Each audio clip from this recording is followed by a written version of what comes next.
And just like that, they carried him into Jude's car, drove down a quiet bush path outside the city, and dumped him near a cassava farm.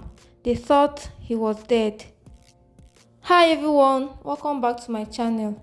Please do well to subscribe to this channel and make sure you turn on the notification button to get more of such videos, and please leave a thumbs up if you like this video. Thank you very much. Emeka was a 26-year-old young man with dreams bigger than his small room in Benin City. Every morning, he would wake up before the sun, say a short prayer for his mother who sold akara by the roadside, and then hit the streets, hustling for jobs, opportunities, and anything honest that could bring in money. He was the first son of his family, and the burden of survival weighed heavily on him. He had no father. His father died when Emeka was just 8, and his younger siblings were still in school. Life had never been kind, but Emeka never stopped smiling. His friends, Jude, Shegun, and Bayo, were boys he grew up with. They laughed together, hustled together, and sometimes even shared food when things were tough. But as time passed, Emeka started to rise. He had secured an online tech course through a scholarship, and within 2 years, he landed a remote job with a foreign company. Suddenly, Emeka was earning in dollars. He didn't brag. He still wore his old clothes. He still bought suya for everyone on Friday nights, but in his friends' eyes, Emeka had changed. No longer struggling like them, no longer waiting for help.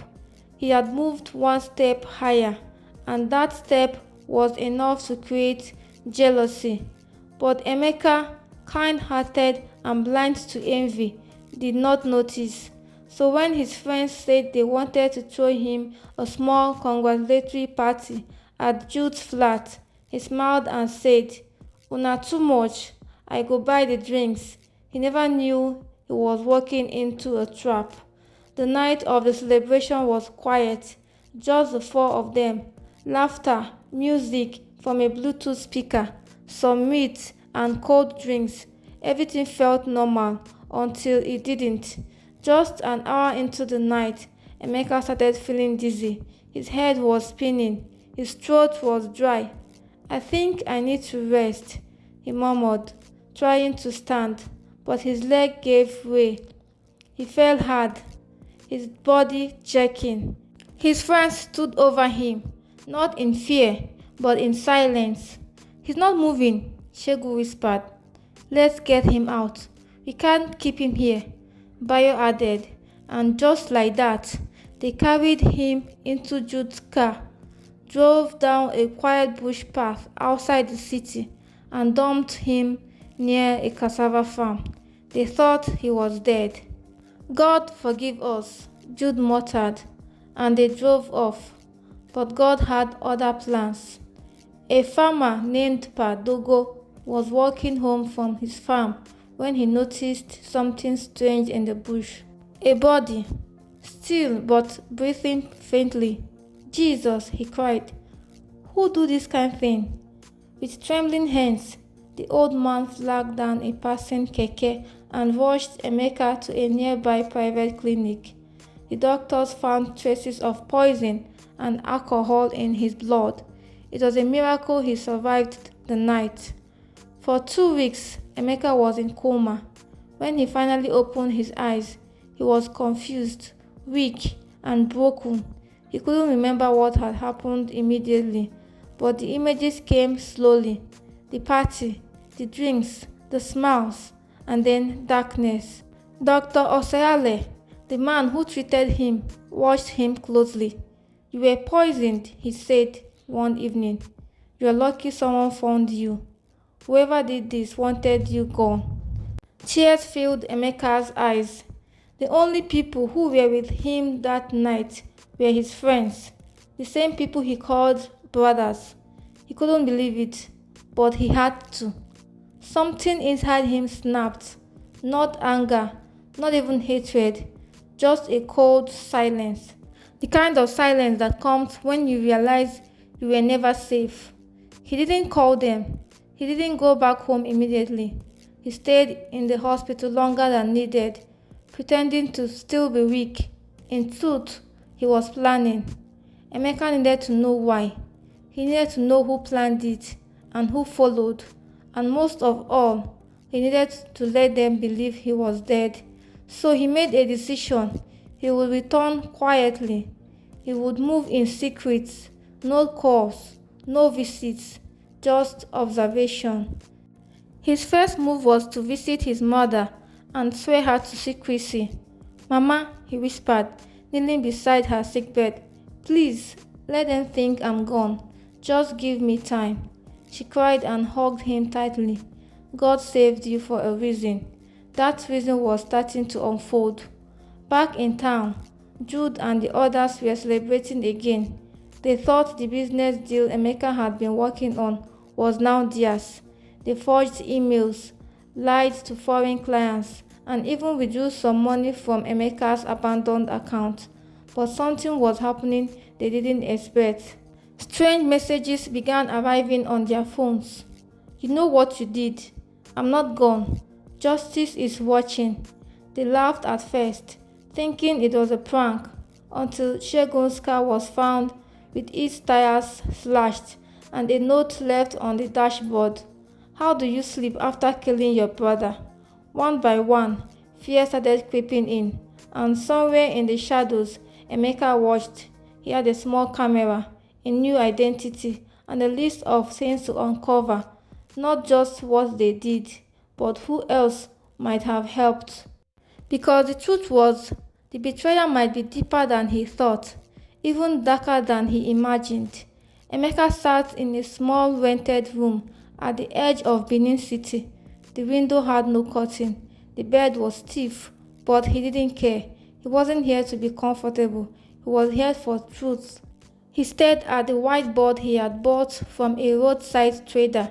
On it, he had written 4 names in black marker: Jude, Shegun, Bayo, and Dami. The first 3 were easy to guess. They were there that night. They carried him out. They dumped him like trash. But Dami, she was different. Dami was Jude's girlfriend and someone Emeka once trusted. She had access to his email and once helped him manage his proposal to a foreign client. Now, his client wasn't replying to him anymore, but had mysteriously signed a deal with someone else in Nigeria. That someone else was Jude.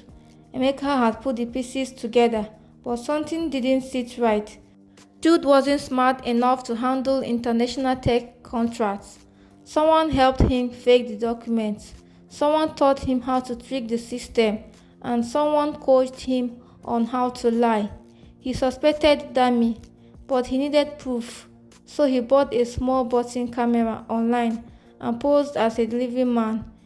He wore a cap low over his face, carried a parcel, and approached Dami's boutique one hot afternoon. She barely looked up when he entered. "Put it there," she said, pointing at the counter. He obeyed and placed the package right beside her purse, where he hoped it would catch every word. Then he walked out, heart racing. That evening, he watched the footage. Dami had answered a call from Jude. "Baby, the client wants more documents," Jude said. "Relax," she replied, chewing gum loudly. "I'll forward everything to the fake email. He doesn't even know we changed the address. Just act confident." Emeka paused the video. His hands shook. His lips tightened. It was true. She had helped them.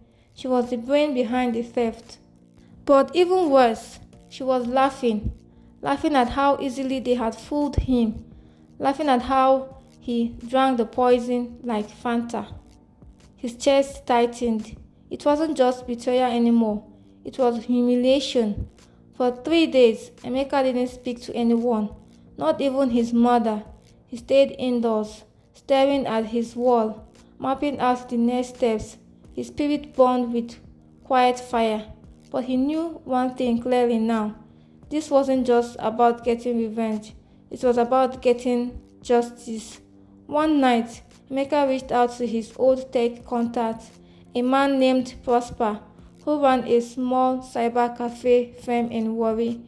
He sent Prosper the video and told him everything. Prosper was silent for a while before replying. "Guy, we fit break am, but e go take time." "I'm ready," Emeka said. "Just tell me what you need." They created a digital trail. Prosper hacked into the fake email, cloned the transactions, traced the IP addresses. Within days, they uncovered forged documents, audio recordings, and even messages between Jude and a corrupt company agent who helped speed up the deal. The case was growing. Emeka also followed Segun. He wore a hoodie and sat near his bar in the evenings, watching him flirt with girls and drink as though nothing had happened.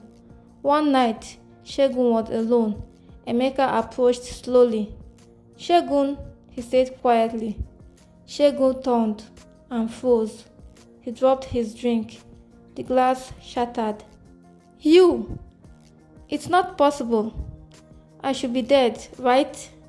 Segun's mouth opened, but no sound came out. "I remember the way you looked at me that night," Emeka continued. "Not fear, not regret, just coldness. I didn't. It was Jude. It was all Jude," Segun cried. Emeka stepped closer. "You carried me. You dumped me in a bush. You left me to die. Don't ever say it wasn't you." Segun fell on his knees. "Please, I'm sorry. I didn't mean to." He said it would be quick. "Just sleeping pills." "Just sleeping pills mixed with poison," Emeka cut in sharply.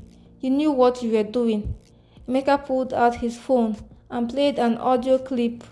Segun's voice from the party night, recorded from a neighbor's baby monitor that had picked up their celebration, and some conversation from the open window. It was faint, but clear enough. "Make sure you pour the whole thing, Bayo. We don't want him waking up too soon." Segun's face went white. "I have everything," Emeka whispered. "Your voices, the emails, the money trail, the lies, all of it. Please, please, don't send me to jail. I have a baby. I have a wife. I had a life too," Emeka said quietly. "You didn't care when you tried to take it." Then Emeka did something unexpected. He handed Segun a pen and paper. "Write down everything, every single detail. Who planned what? Who gave you the poison? Who kept the money? Who made the fake documents? And if you lie, just one lie, I will finish you." Segun nodded, trembling, and began to write. Back at his room, Emeka looked at the confession and added it to his list of growing file of evidence. The story was now bigger than personal revenge.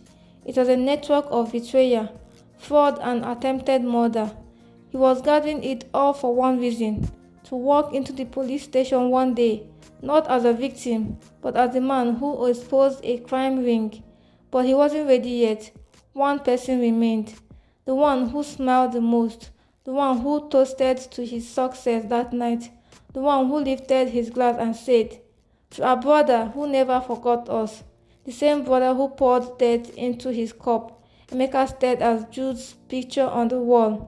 "I'm coming for you next," he whispered. The sky over Benin City was dark that night. It wasn't raining, but the air smelled heavy, like the earth was holding its breath. Emeka stood outside a compound in GRA. He was dressed in black, a baseball cap pulled low over his face. This was Jude's new house. He bought with stolen money. Money that was meant to lift Emeka and his family out of poverty. Blood money. For the past 2 weeks, Emeka had gathered everything: emails, voice notes, Segun's full written confession, surveillance footage from Dami's boutique, and Prosper's digital investigation into the stolen business contract. Everything was airtight, but he wasn't just here for the police to handle it. He needed to face Jude himself, look him in the eye and show him that the dead don't stay dead when they have unfinished business. He rang the bell. After a few seconds, the gate opened. Jude stepped out, shirtless, holding a glass of wine. He looked relaxed until he saw Emeka. He froze. The glass slipped from his hand and shattered on the ground. "Jesus!" Jude whispered. "This can't be real." Emeka took one step forward. "Disappointed to see me alive?" Jude staggered backwards. "No, no, you died. We saw you fall. We left you. You left me to rot in a bush," Emeka said, "like I was nothing, like all the years we spent together meant nothing." "Wait, Emeka, wait, just listen." "I did listen," Emeka cut in sharply. "I listened to all your recordings. I watched the emails you sent from a fake address. I read the contract you forged.